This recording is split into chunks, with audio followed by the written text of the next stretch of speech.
Bienvenido a tu siguiente clase de biología, quien te habla Mr. Alexander Colina. Continuamos con los reinos Animalia, vertebrados. Y mira la fotografía que está, o la imagen que te estoy colocando en la portada de este video y presentación. Sí, efectivamente, es una imagen anatómica de un caballo.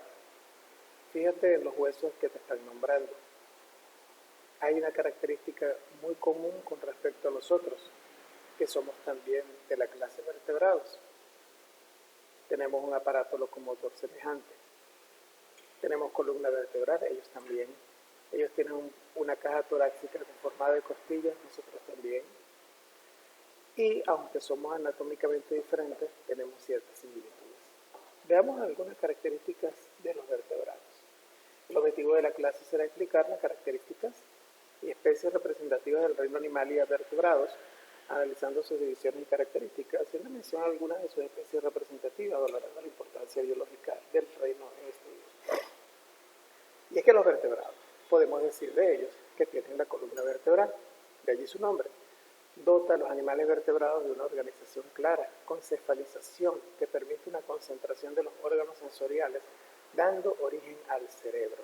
Es decir, tenemos una cavidad, una cuenca donde alojamos ese órgano tan importante. La columna además aporta a estos animales un soporte interno flexible que representa una gran ventaja evolutiva. En estos animales asimismo aparecen las mandíbulas como modificación del desarrollo de la región de la cabeza, lo que permite una mayor efectividad en la obtención de energía mediante la alimentación porque podemos masticar. Y yo digo podemos porque nosotros somos también vertebrados, de la clase vertebrados. En los animales vertebrados existe simetría bilateral y una clara diferenciación entre la cabeza y el tronco, que consta de tórax y abdomen y cola. Del tronco sobresalen las extremidades en número par. En vertebrados, el tegumento es de gran importancia y está conformado por la epidermis, dermis e hipodermis, o sea, nuestros órganos del sentido de la piel. En ellas aparecen las glándulas que tienen funciones excretoras como las sudoríparas y pueden surgir modificaciones que dan lugar a las uñas, garras, pezuñas, plumas, pelos, picos, cuernos, escamas o caparazones. Y ya te estarás dando cuenta que hay una gran variedad de animales vertebrados, ¿cierto? Presentan diversidad de aparatos locomotores adaptados a la natación, a la vida terrestre. También tienen diferentes sistemas respiratorios, desde branquias como los peces a pulmones e incluso respiración a través de la piel o respiración cutánea. Muchos animales presentan casos de hermafroditismo, pero en los vertebrados hay una clara diferenciación de sexos, salvo en algunos peces. La reproducción puede ser tanto ovípara como vivípara y con fecundación interna o externa. Al conjunto de los animales vertebrados nos dividimos generalmente en 5 grandes grupos que corresponden a la clasificación taxonómica de la clase. Estos grupos son peces, anfibios, reptiles, aves y mamíferos, y hablemos un poquito de cada uno de ellos. Y te vuelvo a mostrar la imagen del caballo, para que puedas darte cuenta que muchos nombres de los huesos que él tiene en su anatomía se corresponden con los nombres de muchos de los huesos que tenemos en nuestra anatomía. Ellos también tienen húmero, cúbito, radio, carpo, metacarpo, falanges, escápula, maxilares, molares, premolares, huesos cigomático, ocular, cráneo, los cervicales, vértebras torácicas, vértebras lumbares, pelvis, vértebras sacras, vértebras caudales, que son las que forman la cola, esas no las tenemos nosotros. Nuestra vértebra caudal es el coxis, tienen tarso, calcáneo, tibia y rótula, entonces tenemos similitudes, aunque no seamos iguales. Bien. Los peces son animales vertebrados acuáticos y ectotérmicos, esto es, que no pueden regular su propia temperatura de forma interna y deben hacerlo a partir del medio del agua en el que viven. Estos animales están siempre dotados de aletas, lo que les permite, por supuesto, una buena movilidad en el medio acuático. A este grupo los subdividimos en peces cartilaginosos, condrictios, y peces óseos, osteoictios. Los condrictios poseen un esqueleto formado por cartílagos como los tiburones, las rayas, mientras que los osteíctios tienen un esqueleto óseo donde se incluye el resto de los peces. Hay una diferencia muy grande, quizás Algún día cuando te toque cocinar te darás cuenta de esa diferencia. El sistema respiratorio de los peces está basado en la utilización de branquias, situadas por lo habitual detrás de la cabeza a ambos lados de la faringe, como puedes ver aquí en la figura pintadas de rojo, ¿no?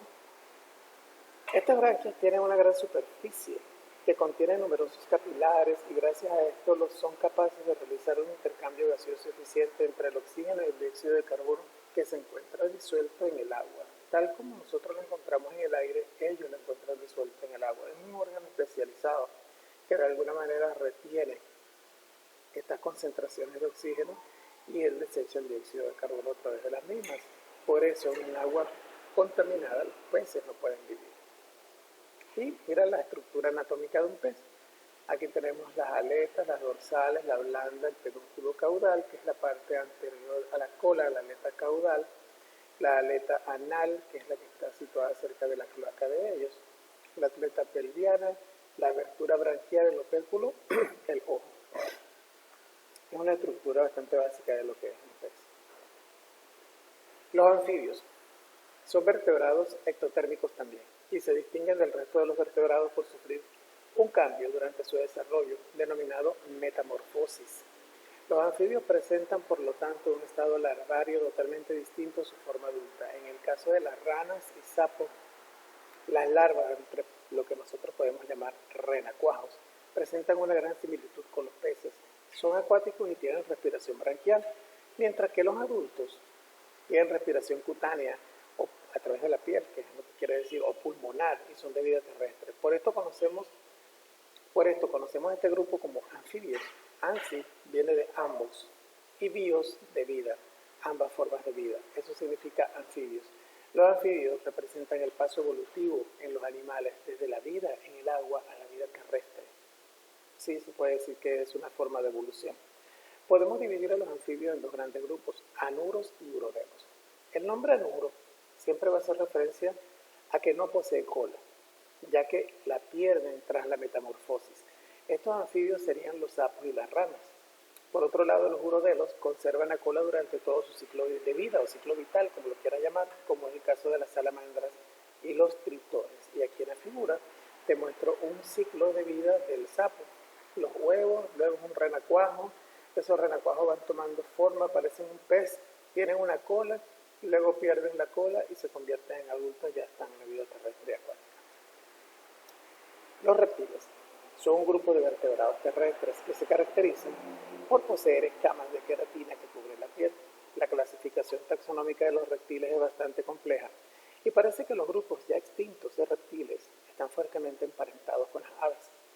Dentro de este grupo se incluyen los dinosaurios, que fueron la forma de vida predominante en la Tierra durante más de 100 millones de años.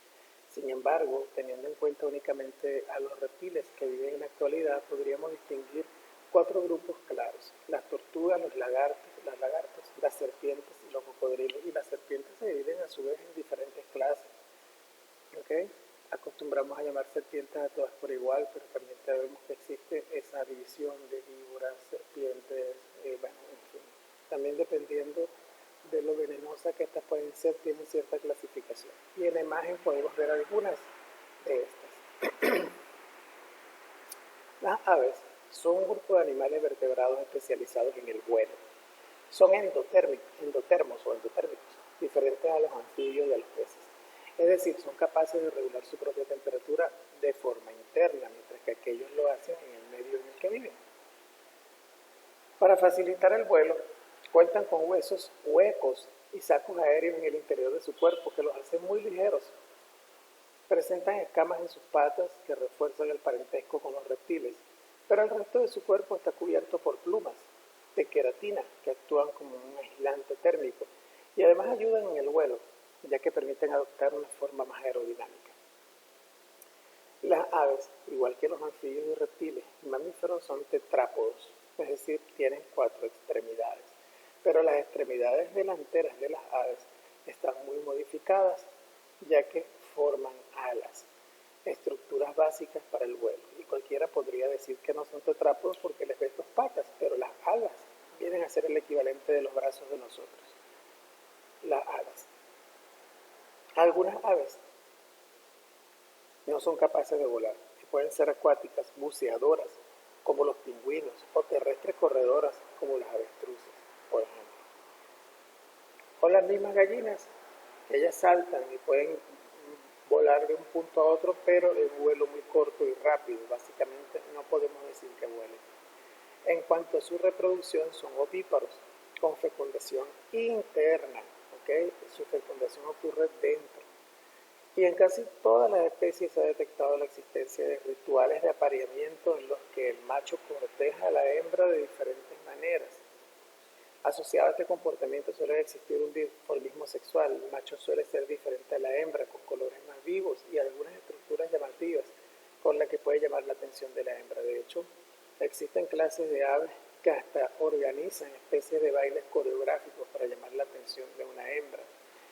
El movimiento de su plumaje, como el pavo real, por ejemplo, lo utiliza para eso.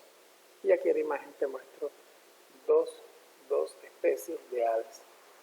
Ojalá las puedas identificar. Y los mamíferos son un grupo de vertebrados endotermos que se caracterizan por la presencia de pelo y poseer glándulas mamarias con las que alimentan a sus crías, por eso se les llaman mamíferos. Todos son vivíparos, con excepción del ornitorrinco y la equidna. El ornitorrinco se reproduce por huevos. Existe una gran diversidad de mamíferos que han llegado a colonizar todos los ambientes. La mayoría son terrestres, pero existen mamíferos que viven en hábitats acuáticos como las ballenas y los delfines y otros voladores como los murciélagos, es decir, amamantan. Increíble, ¿verdad? El sistema circulatorio y respiratorio de los mamíferos es similar al de las aves, con dos pulmones en los que se realiza el intercambio de gases y un circuito doble en el que la sangre va hacia los pulmones para oxigenarse y después el resto del cuerpo. La gran diversidad de mamíferos hace que sea necesaria una subdivisión en distintos órdenes. Los monotremas son ovíparos y únicamente existen en Equidna y Ornitorrinco.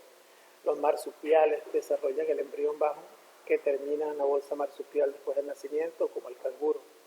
Los edentados, los insectívoros, los carnívoros, los quirópteros, los lagomorfos, los roedores, los artiodáctilos, los terciodáctilos, proboscídeos, cefáceos y los primates, que tienen un lugar oponible al resto de los dedos, que es lo que les permite un gran avance evolutivo a la hora de manejar herramientas. Son los monos y el ser humano. ¿Sabías que eras un primate? Como actividad individual de esta clase subirás un insumo que será realizar la actividad de la página 138 del texto de biología en colores y a mano. Y como tarea, para la próxima semana resolverás el cuestionario de preguntas anexos al insumo de tarea y responderás las siguientes preguntas utilizando el libro texto. Describe el sistema respiratorio en los anfibios, qué presentan como adaptación a la vida terrestre de los anfibios, por qué algunos reptiles ingieren rocas. Describe el sistema respiratorio y circulatorio de los reptiles, en las aves, qué es el buche y qué son las mollejas, y dibuja el sistema respiratorio, digestivo y circulatorio de las aves. Que sea de provecho tu clase. Hasta la próxima.